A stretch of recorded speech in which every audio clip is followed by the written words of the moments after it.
Una táctica preocupante porque al necesitar un adversario malo, necesita que el adversario opere de manera violenta y cruenta.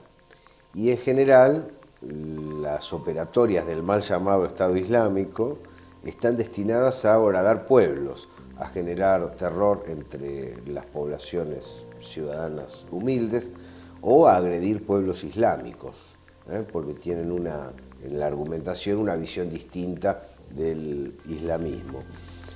Da la sensación que es el argumento exacto para mostrar un terrorista malo que hay que combatir, pero este terrorista nunca opera en contra de los grandes financistas, lo cual sería, podríamos así decir, no justificable, pero razonable, ya que es alguien que está luchando presuntamente contra un poder que oprime a los pueblos islámicos. No operan contra los jeques árabes más importantes, vinculados a naciones como Qatar, Bahrein, como Arabia Saudita que estás señalando. No operan en contra de objetivos norteamericanos de gran poder, operan contra empleados norteamericanos, sobre todo de origen latino, que están trabajando en su jornada habitualmente. Tengo la sensación que una vez que se rasca un poco el origen, nos vamos a encontrar con que hay una confluencia importante entre los mercenarios que están siendo agrupados para trabajar en beneficio del Estado Islámico y los intereses de la Central de Inteligencia y del Departamento de Estado. En 1979, el jeque Salem Bin Laden se convirtió en socio comercial de George Bush. Así es. ¿Cómo es esto? A través de la empresa familiar Zapata Oil and Arbust Limitation, o como se diga en inglés. ¿Por qué viene a colación esto? Porque me hace acordar de algunos nombres, Cajemuya. ¿Por qué viene a colación esto? Primero porque Salem Bin Laden operaba a través de un banco particular, que era el banco BCCI, con sede en Londres, que funcionó hasta mediados de los 90, más o menos, si la memoria no me falla. Este banco tiene la particularidad de haber hecho su activo a través del blanqueo de capitales provenientes del narcotráfico que después iban a financiar organizaciones terroristas en Medio Oriente. ¿Cuál es el principal aportante de este banco, el BCCI? A ver. La CIA y el FBI. Claro. Más claro, echarle un poquito de agua, ¿no? El banco se empieza a construir a través de lo que se conoce como la ruta del opio. A ver, para que nos entendamos, cuando comienza la guerra en Afganistán, cuando hay una intervención militar, los afganos se pelean con los rusos, hay una intervención de inyección de capital por parte de la CIA y por parte de Arabia Saudita a los grupos rebeldes afganos, para ir en contra de Rusia en el momento de la Guerra Fría. Terminada esa guerra, quedan las células instaladas ahí y había que seguir financiándolas. Todos llamados mujahidines, guerrilleros de la libertad. De allí surge el movimiento talibán, en todos los casos entornado por los intereses imperiales. Sin embargo, propagandizados occidentalmente como guerrilleros efectivamente que bregaban por la democracia y por la ampliación de los derechos en Afganistán. Afganistán es un momento importante para señalarlo, primero porque es la gran experiencia previa a Al-Qaeda, ¿no? La de los mujahidines, pero también porque logró una extraña reverberancia en el mundo occidental a través de fuerzas de izquierda que reivindicaban el derecho de los mujahidines, como después reivindicaron otros sectores que en realidad eran ultraconservadores, como si estuvieran peleando por la democracia, pero no lo estaban haciendo. En realidad estaban golpeando el derecho de los pueblos islámicos a autoorganizarse. El BCCI, que tenía aval de la corona británica en su momento, fue uno de los principales bancos, a través de sus accionistas, financieros de Al-Qaeda. La construcción de Al-Qaeda tiene que ver también con el origen de la familia Bin Laden. Cuando muere el padre de Bin Laden, Mohammed Bin Laden, van a su funeral 10.000 personas. Esto para que tengamos idea que la familia Bin Laden es una familia saudí perteneciente a la aristocracia saudí. Esto que vos decías de sujetos presentados en su momento como revolucionarios de la libertad, en realidad también tienen fuertes negocios con el establishment internacional. Claro. Parte de la financiación del narcotráfico y parte de la financiación del terrorismo se nutre mutuamente de sedes centrales de operaciones que se hacen en Wall Street. Hasta el día de hoy hay gente que cree que Bin Laden ha sido un revolucionario, ¿no? Y considera a otros líderes de Oriente Medio realmente trascendentes, sobre todo Imam Khomeini, entre otros, como conservadores, ¿no? Como teologales en el peor sentido, cuando en realidad son los que han puesto, a través de su creencia, de su convicción, las bases de una democracia sólida y estable. ¿Ustedes se han preguntado alguna vez cómo se fundamenta el PBI de Estados Unidos? A ver. Parte del fundamento de la construcción del PBI de Estados Unidos Cayó la tiene que ver precisamente con el mercado de lavado de capitales. Vamos a entrar entonces en la razón de fondo, Gustavo, ¿no? Aquí lo que hay es una pulseada entre capital financiero y capital productivo a nivel planetario.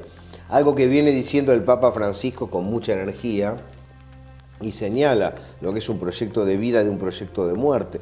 El problema que tiene el capital financiero, además del origen de su financiamiento, es básicamente que no necesita mano de obra, producción, comercio y mercados internos como para desarrollarse. Por lo tanto, expulsa seres humanos. Vemos los niveles de desempleo que alcanzan enseguida las gestiones neoliberales. Vale la pena tomarlo en cuenta a la hora de saber de qué lado posicionarse, porque nos hacen el verso acerca de la efectividad, de la optimización de recursos, del ahorro público, de la seguridad, también como parte del discurso. Mira, se me ocurre pensar una pregunta escuchándote en voz alta. Digo, ¿no estarán utilizando también al terrorismo para realizar nuevas limpiezas étnicas de una manera distinta?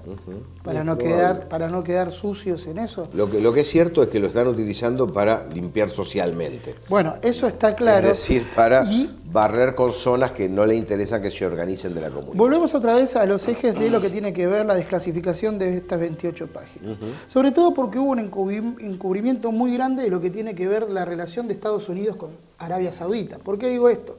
Porque durante el periodo 1993-2005 fue embajador de los Estados Unidos alguien que fue jefe de los servicios de inteligencia de Arabia Saudita. Hablamos de Bandar bin Sultan, que además es un empresario también multimillonario de Arabia Saudita. Bandar bin Sultan está involucrado, entre otros, con el Pentágono, en la planificación de los ataques a Irak, por ejemplo. Su mujer, Haifa bin Sultan, según una información que maneja la CIA, y esto también es complejo, porque la CIA tiene información y la tergiversa, o la da vuelta, o no la informa. Atención, porque esto le costó la vida a 3.000 ciudadanos estadounidenses. Estamos hablando de que derrumbaron un edificio y no pasó nada. Haifa bin Sultan está señalada y sindicada como una de las financistas de uno de los secuestradores del vuelo 77 de American Airlines, que se estrelló contra las Torres Gemelas, a través del pago de, en principio, de $75.000. ¿De dónde fue sacado este pago? Bueno, acá hay una relación particular. Hablábamos del banco BCCI, que desapareció a mediados de los 90, porque Gran Bretaña investigó, el Congreso británico investigó, y decidieron, el Banco Central de Inglaterra, el escándalo era tan grande que ya no se podía sostener, decidió cerrarlo. Atención, porque en ese banco quienes eran aportantes también estaba, entre otros, el Cartel de Medellín. A instancia, el Cartel de Medellín depositaba dinero en ese banco a instancias de lo que le sugería el Mossad israelí. Vemos que la complejidad hay es una grande, pista, ¿no?, que vincula al Mossad con cárteles de droga. Hay bastantes pistas, de hecho, distintos analistas e investigadores han establecido, por ejemplo, que el Mossad ha entrenado al grupo de los Zetas, que es un grupo de un desprendimiento de grupos paramilitares que terminaron incursionando en la droga.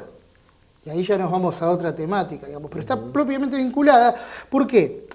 Porque, te decía, el BCCI era el banco que financiaba toda estructura. También Saddam Hussein había puesto plata, según cuando se revelaron las cuentas, estaba también cuentas de Saddam Hussein ahí, y esto marca las relaciones que también tenía el gobierno de Irak en su momento con Estados Unidos y con Inglaterra, con Gran Bretaña. Cuando desaparece el BCCI, ¿qué banco puede llegar a emerger como figura central en la distribución y el blanqueo? Otras 4 letras. El HSBC. Qué curioso, el BCCI aparece como un nexo, ¿no? Histórico entre la Argentina y otras regiones afectadas por el terrorismo. Y el HSBC también. El HSBC es parte de todo el proceso. El HSBC, volvemos y ahí hacemos un apartado y nos sentamos en Argentina, digo, a nadie se le ha ocurrido, a todos estos investigadores morales anticorrupción que aparecen ahora en los medios de comunicación, y discúlpame la calificación, la adjetivación, en relacionar al HSBC con el incendio de Iron Mountain y establecer redes, ya que investigan tanto dónde van las rutas del dinero a veces, ¿por qué no se establecen estas rutas de dinero y por qué no se establece también en esta investigación qué es lo que podía haber llegado a suceder o qué se ocultaba detrás del incendio de Iron Mountain, que como sabemos fue intencional? Bien, Gabriel, hasta acá tenemos 2 bancos. Una locura la designación del HSBC al frente de la Unidad de Investigación de Información Financiera. Está claro también cómo se maneja. Es el banco más acusado en el mundo de lavado. Sí, Estados Unidos ha iniciado una investigación en contra del HSBC. En realidad, sectores del Congreso de Estados Unidos que no han prosperado porque el propio gobierno de la gestión de Obama ha bajado el pulgar con eso. Eso sobre la matriz del banco es el que anexionó la deuda externa argentina junto con José Alfredo Martínez de Oz. En ese momento se llamaba Banco Roberts. Una observación sobre el ataque a las Torres Gemelas y sobre el avión que llega. Además, tiene que registrarse un trabajo previo de inteligencia. ¿Por qué? Porque en realidad no es el avión el que voltea las torres. El avión no está capacitado para voltearla porque no tiene el vigor metálico ni la armadura necesaria para chocar contra el acero y el hormigón. Hay implosiones y hay denuncias en 2 días previos de operarios que estaban colocando en los subsuelos de las torres artefactos explosivos. Cuando uno ve la imagen, las torres se desmoronan hacia abajo, al modo de Warnes para el público argentino y sudamericano. En ese sentido, creo que hay toda una escenografía que tenía que contar con el avión, tenía que contar con otros elementos también y con una caída que ratificara el atentado, puesto que era imposible conseguirlo a través del avión. Ahora, en un instante, después de una pausa, volvemos con la investigación y los archivos desclasificados.